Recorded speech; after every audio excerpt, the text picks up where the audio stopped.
Perkenalkan, nama saya Putri Karenda Bayanti. Perkenalkan, nama saya Iputu Abed Adi Pranata. Perkenalkan, nama saya Melisa Dipa. Nama saya Kumang Adi Tanaya. Sebelumnya, perkenalkan nama saya Hilary Kristensen Haris, NPM 18331214452. Perkenalkan, nama saya Nika Dioktaryani. Hari ini saya akan mempresentasikan tentang pengertian dan tujuan laporan keuangan. Bisa dilihat pada slide di samping. Yang pertama yaitu pengertian dari laporan keuangan. Laporan keuangan adalah catatan informasi keuangan suatu perusahaan pada suatu periode akuntansi yang bisa digunakan untuk menggambarkan kinerja suatu perusahaan tersebut. Laporan tersebut berasal dari kegiatan operasional perusahaan yang memberikan informasi keuangan yang mempunyai manfaat bagi entitas baik di dalam maupun di luar perusahaan. Selanjutnya, pengertian laporan keuangan menurut para ahli. Yang pertama yaitu menurut Kazmir. Menurut Kazmir, financial statement atau laporan keuangan adalah suatu laporan yang menunjukkan kondisi keuangan perusahaan saat ini ataupun periode berikutnya. Yang kedua, menurut Munawir Sazali. Menurut Munawir Sazali, pengertian laporan keuangan adalah proses akuntansi yang dapat digunakan sebagai alat untuk mengkomunikasikan data keuangan. Yang ketiga, menurut Standar Akuntansi Keuangan atau SAK. Laporan keuangan adalah bagian dari proses pelaporan keuangan yang lengkap, meliputi neraca, laporan laba rugi, laporan perubahan posisi keuangan, dan di dalamnya berisi arus kas atau arus dana, catatan, dan laporan lain, serta materi penjelasan yang merupakan bagian integral darinya. Selanjutnya, menurut PSAK nomor 1. Menurut PSAK nomor 1, laporan keuangan adalah penyajian terstruktur dari posisi keuangan dan kinerja keuangan dari suatu entitas. Selanjutnya, tujuan laporan keuangan menurut Standar Akuntansi Keuangan. Yang pertama yaitu menyediakan informasi menyangkut posisi keuangan, kinerja, serta perubahan posisi keuangan suatu perusahaan. Tujuan yang kedua yaitu laporan keuangan yang disusun untuk tujuan ini memenuhi kebutuhan bersama sebagian besar pemakai. Laporan keuangan menggambarkan pengaruh keuangan dan kejadian di masa lalu. Yang ketiga, laporan keuangan juga menunjukkan apa yang telah dilakukan manajemen atau pertanggungjawaban manajemen atas sumber daya yang dipercayakan kepadanya. Selanjutnya, menurut Kazmir, tujuan laporan keuangan yaitu yang pertama, memberikan informasi tentang jenis dan jumlah aktiva. Yang kedua, yaitu jumlah kewajiban dan modal. Yang ketiga, yaitu jumlah pendapatan. Yang keempat, jumlah biaya dan jenis biaya. Yang kelima, perubahan yang terjadi terhadap aktiva, pasiva, dan modal perusahaan. Yang keenam, memberikan informasi tentang kinerja manajemen. Yang ketujuh, memberikan informasi tentang catatan-catatan atas laporan keuangan. Selanjutnya, menurut PSAK nomor 1, tujuan laporan keuangan yaitu memberikan informasi mengenai posisi kinerja keuangan dan juga arus entitas yang bermanfaat bagi sebagian besar kalangan. Selanjutnya, menurut Ikatan Akuntan Indonesia, tujuan laporan keuangan yaitu menyediakan informasi mengenai posisi keuangan, kinerja, serta perubahan posisi keuangan suatu perusahaan yang memiliki manfaat bagi sejumlah pemakai dan pengambilan keputusan ekonomi. Presentasi selanjutnya akan dilanjutkan oleh Komang Adi Tanaya. Terima kasih. Saya akan melanjutkan materi yang dibawakan teman saya. Di sini saya akan menjelaskan tentang sifat dan keterbatasan laporan keuangan. Jadi laporan keuangan dibuat dengan maksud memberikan gambaran atau laporan kemajuan secara periodik yang dilakukan pihak manajemen yang terkait atau bersangkutan. Laporan keuangan bersifat historis serta menyeluruh. Menurut S. Munawir 2010 yang mengemukakan sifat dan keterbatasan laporan keuangan sebagai berikut. Yang pertama, sifat laporan keuangan yang terdiri dari data-data yang merupakan hasil komunikasi antara lain Yang pertama, fakta-fakta yang telah dicatat bahwa laporan keuangan ini atas dasar fakta dan catatan akuntansi, barang dagangan, hutang, maupun aktiva tetap yang dimiliki perusahaan. Yang kedua, prinsip-prinsip dan keterbatasan di dalam akuntansi atau accounting convention and postulate. Berarti data yang dicatat itu berdasarkan pada prosedur maupun anggapan-anggapan tertentu yang merupakan prinsip-prinsip akuntansi yang lazim. Hal ini dilakukan untuk memudahkan pencatatan untuk keseragaman. Yang ketiga, pendapat pribadi atau personal judgment. Jadi, walaupun pencatat transaksi telah diatur oleh konvensi dan dalil-dalil dasar yang telah ditetapkan yang seolah menjadi standar praktek pembukuan, namun penggunaan dari konvensi dan dalil-dalil dasar tersebut tergantung pada akuntan dan manajemen perusahaan yang bersangkutan. Yang kedua, keterbatasan laporan keuangan.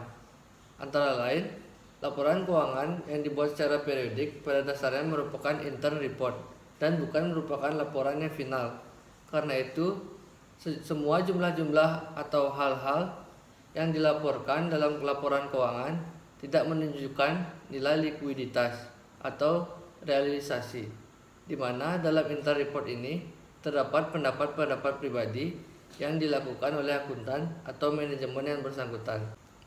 Yang kedua, laporan keuangan menunjukkan angka dalam rupiah yang kelihatannya bersifat pasti dan tepat.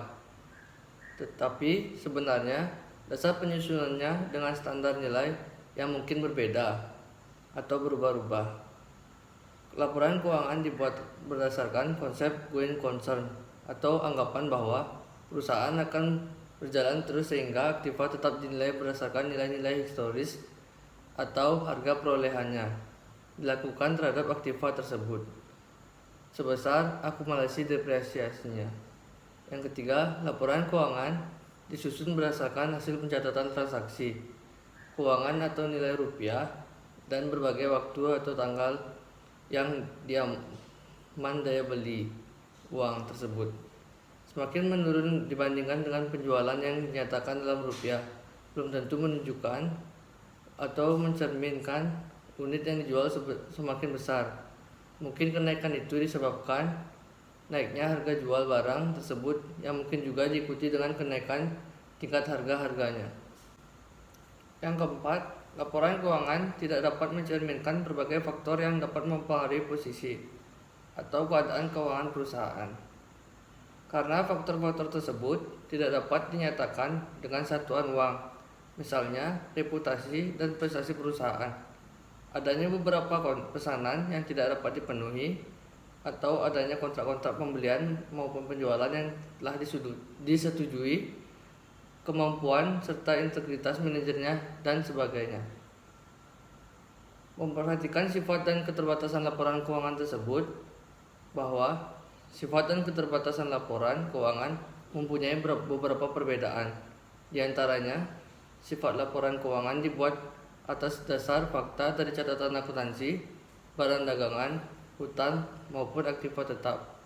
Prinsip-prinsip dan keterbatasan dalam akuntansi berarti data yang dicatat itu didasarkan pada prosedur maupun anggaran tertentu yang dicatat merupakan prinsip-prinsip akuntansi yang lazim, general accounting principle. Pendapat pribadi personal judgment bahwa walaupun pencatatan transaksi telah diatur oleh konvensi atau dalil-dalil dasar yang sudah ditetapkan, sedangkan keterbatasan laporan keuangan dibuat secara periodik, pada dasarnya merupakan intern report, laporan yang dibuat antara waktu tertentu yang sifatnya sementara, bukan yang final. Karena itu, sebuah jumlah atau hal-hal yang dilaporkan keuangan tidak menunjukkan nilai likuiditas, tidak menunjukkan nilai akhir dalam arti yang sebenarnya. Nilai yang dicantumkan pada daftar disesuaikan dengan peraturan konvensional daripada pembukuan yang dapat digunakan untuk bermacam-macam aktiva. Tidak mampu memberikan gambaran keuangan dan hasil usaha yang setepat-tepatnya karena terdapat beberapa faktor yang sukar ditentukan. Nilainya dalam satuan uang, sedangkan faktor lain mempunyai pengaruh pada kondisi tertentu. Terdiri dari transaksi keuangan pada saat yang berbeda, dan kita ketahui bahwa nilai uang itu berbeda. Menunjukkan angka dalam rupiah yang kelihatannya bersifat pasti dan tepat, tetapi pada dasar penyusunannya dengan standar nilai yang mungkin berbeda-beda dan berubah-ubah. Dibuat berdasarkan konsep going concern, atau dianggap bahwa perusahaan akan berjalan terus sehingga aktiva dinilai berdasar nilai-nilai historis. Disusun berdasarkan hasil pencatatan keuangan atau nilai rupiah dari berbagai waktu atau tanggal yang lalu. Di mana daya beli uang tersebut semakin besar, kemungkinan kenaikan itu disebabkan naiknya harga jual barang tersebut, yang mungkin juga diikuti dengan tingkat harga yang tidak dapat mencerminkan berbagai faktor yang dapat mempengaruhi posisi keuangan. Baik, di sini saya akan melanjutkan presentasi dari teman saya. Sebelumnya sudah dijelaskan tentang pengertian, tujuan, sifat, dan keterbatasan dari laporan keuangan itu sendiri. Laporan keuangan adalah salah satu hal terpenting untuk menjaga bisnis agar tetap berjalan dengan baik. Dalam istilah akuntansinya yaitu going concern, yang artinya usaha yang berlangsung secara terus-menerus. Pembuatan laporan keuangan merupakan bagian dari perusahaan yang tidak dapat diabaikan. Karena dari laporan keuangan itu sendiri kita dapat melakukan banyak hal yang dapat kita ketahui. Misalnya seperti kondisi si perusahaan selama periode sebelumnya dan tindakan apakah yang kita akan ambil, langkah apa yang akan kita ambil untuk perusahaan ke depannya. Kemudian di sini saya akan menjelaskan tentang pihak-pihak yang memerlukan laporan keuangan. Laporan keuangan pada dasarnya hanya digunakan oleh beberapa pihak yang berkepentingan saja. Tidak semua orang diperbolehkan untuk menggunakan sebuah laporan keuangan suatu perusahaan. Laporan keuangan bukan hanya berguna untuk pengusaha atau pemilik dari usaha itu sendiri, tapi ada juga beberapa pihak yang memerlukan laporan keuangan itu. Yang pertama yaitu para pemilik atau owner. Itu sudah pasti mereka memerlukan laporan keuangan dari hasil usaha mereka. Biasanya itu mereka gunakan untuk mengetahui kinerja perusahaan, kemudian perolehan laba ataupun rugi, dan menilai terkait kondisi perusahaan. Dengan mengetahui hal tersebut, maka pemilik atau owner dapat mengambil langkah dan kebijakan apa saja yang akan mereka lakukan di masa yang akan datang.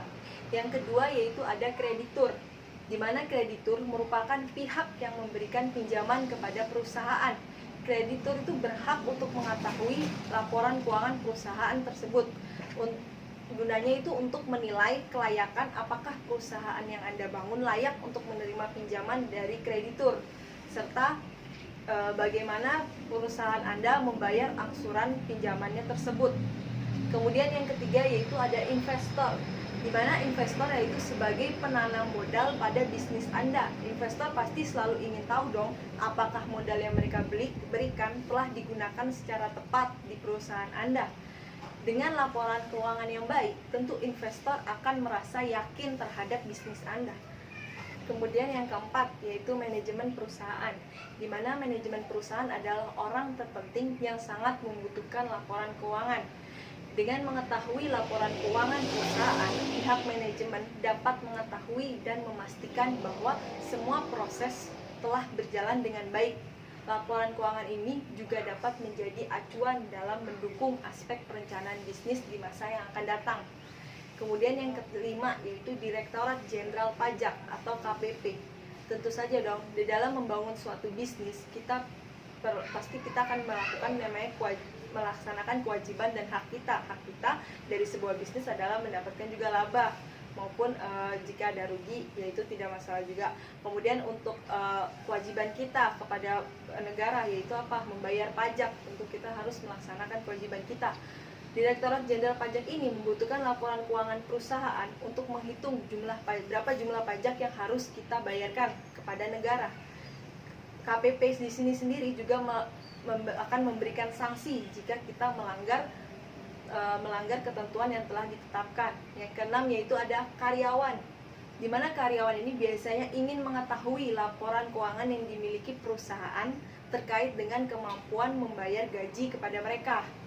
Tentu saja, laporan keuangan yang baik akan membantu pihak perusahaan untuk bekerja sama dengan karyawan terkait pembayaran di masa-masa sulit perusahaan Anda. Kemudian yang ketujuh, ada pelanggan, di mana pelanggan yang terikat perjanjian kerjasama untuk memasarkan produk Anda tentu juga perlu untuk mengetahui laporan keuangan perusahaan Anda. Mereka berhak tahu kelangsungan bisnis, terutama jika mereka berkaitan dengan perjanjian jangka panjang dengan bisnis Anda. Laporan keuangan yang baik akan menunjukkan riwayat bisnis yang baik pula, sehingga akan meyakinkan pelanggan untuk mengambil sebuah kesepakatan bekerja sama.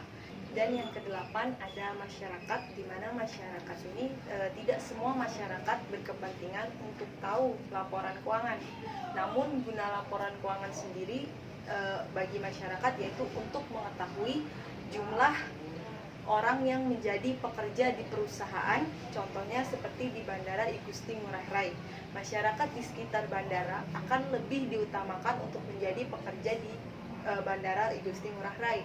Dan bagi perusahaan yang sudah go public, laporan keuangan dapat membantu menyediakan info ataupun tren perkembangan terakhir tentang rangkaian aktivitas perusahaan. Sekian presentasi dari saya. Presentasi selanjutnya akan dilanjutkan oleh teman saya. Terima kasih. Baik, di sini saya akan melanjutkan presentasi dari teman saya, yaitu saya akan menjelaskan mengenai komponen laporan keuangan. Komponen laporan keuangan itu dibagi menjadi 5. Yang pertama ada laporan laba rugi. Jadi laporan laba rugi itu merupakan laporan yang berisi ringkasan kinerja keuangan perusahaan dari waktu ke waktu. Dalam laporan laba rugi ini terdapat beberapa komponen. Yang pertama itu pendapatan. Jadi pendapatan perusahaan merupakan jumlah uang kas yang diterima dari melakukan aktivitas menjual barang atau jasa. Ada juga pendapatan bersih. Jadi pendapatan bersih ini merupakan pendapatan setelah dikurangi diskon atau dan juga retur penjualan. Yang kedua ada pengeluaran atau biaya.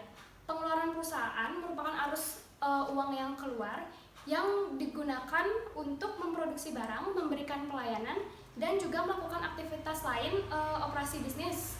Dan misalnya dari pengeluaran biaya ini seperti upah, biaya administrasi, biaya bunga, dan lain sebagainya. Lalu komponen yang ketiga ada HPP atau harga pokok penjualan. Jadi HPP ini merupakan biaya yang keluar akibat dari menjual barang selama periode tersebut. Misalnya itu seperti biaya masuk, terus juga biaya angkut pembelian, dan juga retur pembelian yang digunakan untuk mengubah persediaan menjadi persediaan tersedia untuk dijual. Komponen yang keempat yaitu keuntungan di luar aktivitas operasional bisnis atau gain. Jadi gain ini merupakan peningkatan ekuitas melalui aktivitas periferal atau insidental perusahaan selain dari pendapatan atau investasi oleh pemilik. Terus ini juga menuju pada manfaat ekonomi yang berasal dari luar kegiatan operasional perusahaan. Transaksi tersebut itu seperti keuntungan atas penjualan tanah, terus juga perubahan harga pasar saham dan lain sebagainya. Nah, biasanya gain ini ditampilkan dalam pos pendapatan lain-lain di laporan laba rugi. Lalu komponen yang kelima itu ada kerugian di luar aktivitas operasional bisnis atau loss. Jadi loss ini merupakan penurunan ekuitas melalui transaksi periferal atau insidental yang dilakukan oleh perusahaan selain dari pengeluaran atau biaya dan distribusi kepada pemilik atau dividen. Loss ini misalnya itu seperti kerugian dari penjualan aset, penurunan nilai aset, dan lain sebagainya. Biasanya loss ini ditampilkan pada pos biaya lain atau biaya non-operasional di laporan laba rugi. Selanjutnya, komponen dari laporan keuangan itu adalah laporan perubahan ekuitas. Jadi, laporan perubahan ekuitas ini merupakan laporan yang berisikan perubahan modal perusahaan akibat dari aktivitas pokok perusahaan pada periode tertentu. Nah, modal ini sangat penting bagi perusahaan, jadi harus dikontrol dengan baik. Dapat dikatakan bahwa laporan ini disusun untuk mengetahui apakah perusahaan telah berjalan di jalan yang diinginkan atau malah sebaliknya. Presentasi selanjutnya akan dilanjutkan oleh teman saya. Baik, materi selanjutnya yang akan saya bahas adalah tentang balance sheet atau laporan neraca. Laporan neraca adalah salah satu bagian dari komponen laporan keuangan yang krusial. Laporan neraca ini menggambarkan kekuatan dan kesehatan finansial suatu bisnis. Secara teknis, laporan neraca ini menunjukkan satu sisi berupa aset-aset yang dimiliki dan digunakan oleh bisnis, dan di sisi lain berupa sumber daya untuk mendanai kepemilikan aset tersebut. Dengan kata lain, laporan neraca adalah laporan mengenai aset, kewajiban, dan modal suatu bisnis pada satu titik tertentu. Komponen-komponen yang ada di dalam laporan neraca ini adalah yang pertama, aset. Terdapat dua jenis aset, yaitu aset berwujud dan aset tidak berwujud. Aset berwujud ini terdiri dari aset lancar dan aset tetap. Aset lancar sendiri ini terdiri dari persediaan, piutang, perlengkapan, dan investasi jangka pendek. Sedangkan untuk aset tetap, ini bisa berupa bangunan, peralatan, kendaraan, dan sumber daya fisik lainnya. Sementara untuk aset tidak berwujud, ini terdiri dari hak dan sumber daya non-fisik lainnya. Sumber daya non-fisik ini berupa hak cipta, goodwill, paten, dan beberapa sumber daya non-fisik yang memberikan nilai bagi suatu bisnis tersebut. Lalu yang kedua ada kewajiban. Kewajiban atau liabilitas. Kewajiban atau liabilitas ini adalah utang atau kewajiban hukum perusahaan yang mungkin timbul selama aktivitas operasional bisnis itu berjalan. Biasanya kewajiban perusahaan ini diselesaikan atau dilunasi sesuai dengan jatuh tempo yang berlaku. Akun kewajiban ini berupa utang lancar, utang jangka panjang, utang gaji, utang bunga, simpanan pelanggan, dan kewajiban lain kepada pihak ketiga. Ditinjau dari jangka waktu jatuh temponya, terdapat dua jenis kewajiban, yaitu kewajiban lancar dan jangka panjang. Untuk kewajiban lancar dapat dilikuidasi dalam waktu 1 tahun, sedangkan untuk kewajiban jangka panjang ini cenderung dapat dilunasi dalam jangka waktu lebih dari 1 tahun. Kewajiban jangka panjang ini dapat berupa obligasi jangka panjang yang diberikan oleh perusahaan, wesel bayar, sewa guna usaha, kewajiban pensiun, dan jaminan produk jangka panjang. Yang ketiga ada ekuitas. Secara teoritis, ekuitas atau modal ini adalah modal yang tersedia untuk dibagikan kepada pemegang saham. Nilai ekuitas ini terdiri dari aset residual dari suatu entitas setelah dikurangi oleh kewajiban. Contoh, jika PT Sekarwangi itu memiliki total aset sejumlah 4 juta dan total kewajibannya itu sejumlah 1.200.000, maka nilai ekuitas dari PT Sekarwangi ini akan menjadi 2.800.000 dari 4 juta dikurangi 1.200.000. Jadi ekuitas ini adalah total aset dikurangi total kewajiban. Secara teknis, ekuitas ini terdiri dari dana yang disumbangkan oleh pemilik perusahaan dan pemegang saham. Oleh karena itu, satu-satunya cara untuk meningkatkan jumlah ekuitas adalah dengan mendapatkan lebih banyak dana dari investor atau dengan meningkatkan laba perusahaan. Sekian dari saya dan materi akan dilanjutkan oleh teman saya. Terima kasih. Sekarang saya akan membahas tentang laporan arus kas. Suatu laporan keuangan komponen pasti terisi atas arus kas, baik itu masuk ataupun keluar dari suatu perusahaan. Laporan arus kas biasanya dibuat pada akhir bulan, kuartal, ataupun tahun. Posisi likuiditas bisnis dari suatu perusahaan pasti akan tercermin dari suatu laporan arus kas. Komponen-komponen dari arus kas ada 3. Yang pertama ada arus kas dari aktivitas operasi. Yang kedua, arus kas dari aktivitas investasi. Yang terakhir, arus kas dari aktivitas pendanaan.